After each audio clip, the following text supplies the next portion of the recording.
sakop sa kapulisan nga apil sa pag-imbestigar sa kaso ni Riami Tokmo. Nanawagan sa publiko nga unta mo cooperate sa pulis kung dunay nahibaw-an nga related sa kamatayon ni Riami Tokmo. Karon, dunay usa ka taxi driver nga niingon nga pag July 17 sa buntag nisakay niya si Jewel Smith. Kinsa si Jewel Smith? Barkada ni Riami Tokmo. Kauban ni Riami Tokmo sa trabaho sa bar. Ang amiga o kauban sa trabaho sa bar ni Riami Tokmo.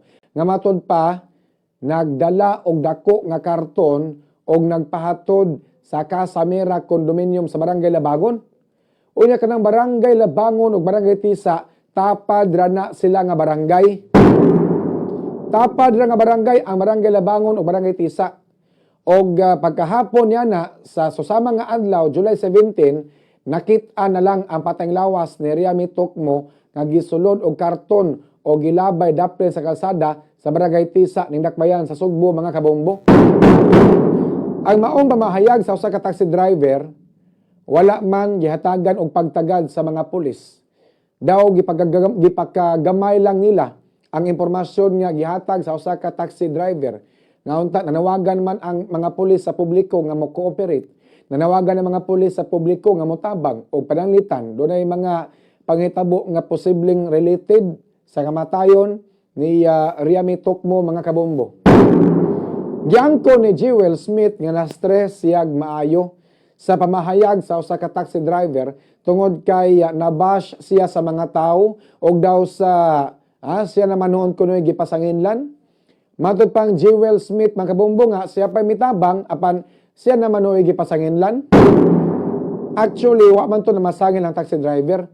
Ego raman isulti ang taxi driver nga, one time, sir, nasakyan kong usa ka babae, gikan sa Soho Mall, paingon sa Casamera Condominium, Barangay Labangon, babae man to nga patikan, naipatig sa paa, nya blood og buhok, nya gadaog karton, mga karton, dagko kayo. Di atong i-check ang CCTV sa Soho Mall, CCTV sa Casamera Condominium.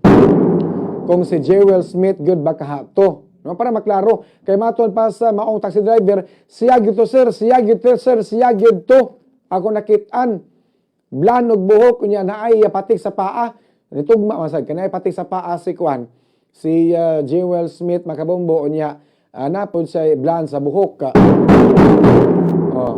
Agosto si Jewel nga makita ang taxi driver face to face aron iya kining ikomprontase tungod kay dili kuno to siya ani sakay og taxi nga nagdaladala og dako nga karton kay maton pa ni Jewel Smith Lunes sa buntag July 17 tug pa siya ana, mga kabombo, kay July 16 kuno nag-duty siya sa bar.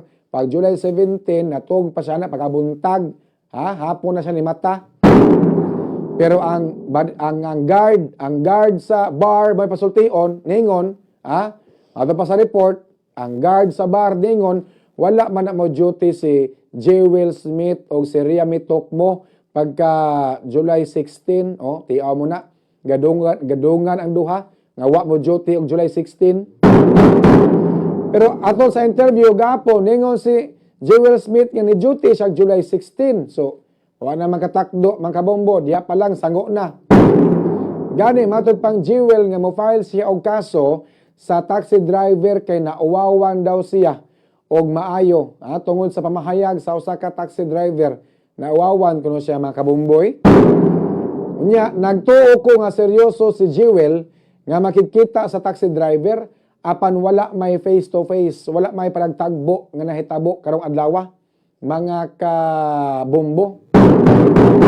Walay panagtagbo na hitabo karong adlaw, andam pod unta nga atubang ang taxi driver, andam pod makigakita ang taxi driver kang Jewel Smith apan walay Jewel Smith ipatimaw rong adlaw.